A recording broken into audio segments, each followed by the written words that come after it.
مکہ کی سرزمین پر ایک خاتون تھی، قبیلہ قریش سے تعلق تھا، بڑے شریف خاندان سے نسبت تھی، جن کا نام خدیجہ بنت خویلد تھا، اور یہ مالدار خاتون تھی۔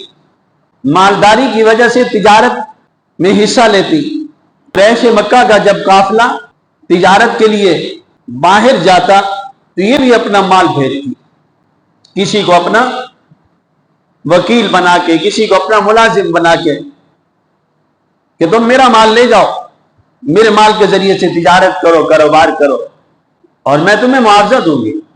اور اس کا مال کوئی معمولی مال نہیں تھا، اللہ نے اس کو مال و دولت سے بہت نوازا تھا۔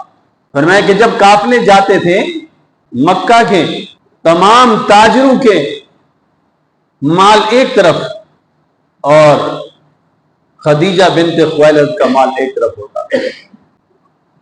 تو جب خدیجہ کے پاس بھی یہ خبر پہنچی کہ مکہ کے اندر یہ نوجوان تجارت کرتا ہے، کاروبار کرتا ہے، اور بڑا دیانتدار ہے، امانت دار ہے، سچا ہے، خوش اخلاق ہے، تو اس نے بھی اپنے مال کو آپ صلی اللہ علیہ وسلم کے ذریعے تجارت میں لانے کے لیے پیشکش کی۔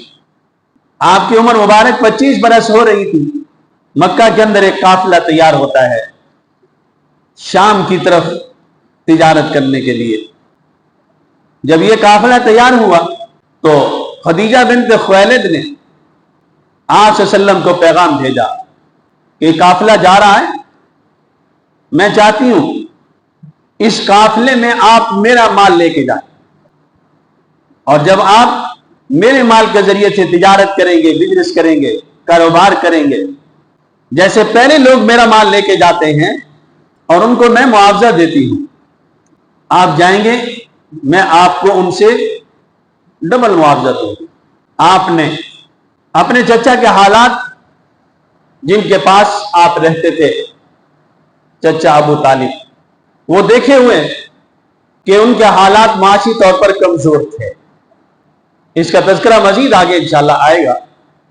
چچا کو دیکھا معاشی طور پر، کاروباری طور پر، مالی طور پر کمزور ہے، تو سوچا کہ میں خدیجہ بنت خویلد کا مال لے جاتا ہوں اور ان کے ذریعے سے تجارت کرتا ہوں، اللہ برکت دیں گے، جس کی وجہ سے میرے چچا کا ایک سہارا ہو جائے گا، چچا کے لیے ایک تعاون ہو جائے گا، میرا چچا جو ہے معاشی طور پر تھوڑا مضبوط ہو جائے گا۔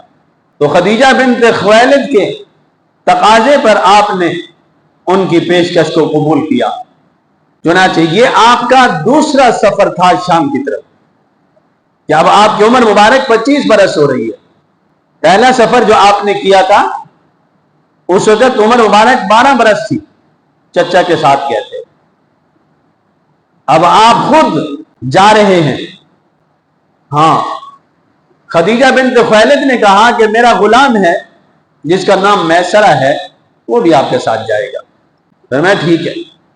آپ صلی اللہ علیہ وسلم خدیجہ بنت خویلد کے اس غلام میسرہ کے ساتھ خدیجہ بنت خویلد کا مال لے کے قافلے کے ساتھ شام کی طرف گئے، اور آپ نے وہاں اس مال کے ذریعے سے تجارت کی، آپ نے اس مال کے ذریعے سے بزنس کاروبار کیا، چونکہ آپ کی تجارت بڑے اعلیٰ اصولوں پر تھی، اعلیٰ معیار پر تھی، جس کی وجہ سے اللہ نے اس آپ کی تجارت پر بہت نفع عطا فرمایا، بڑی برکت ہوئی، گویا کہ یہ سفر بڑا کامیاب رہا۔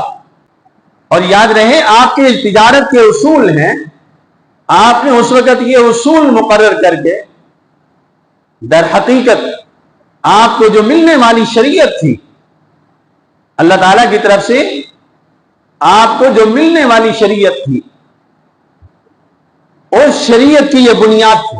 اس لیے آپ نے پھر اپنے ارشادات کے اندر جب آپ کو شریعت ملی، آپ کے سر پر نبوت کا تاج رکھا گیا، اللہ نے آپ کو انسانیت کے لیے ہادی بنا کے بھیجا، تو اس شریعت کے اندر، کیونکہ وہ کامل مکمل شریعت ہے، ہر شعبے کے اندر رہنمائی کرنے والی، تو اس میں تجارت کے شعبے کی بھی رہنمائی موجود ہے، اور آپ نے تجارت کے شعبے کے لیے اصول جو خود اختیار کیے، امت کو بھی اس کی تعلیم دی۔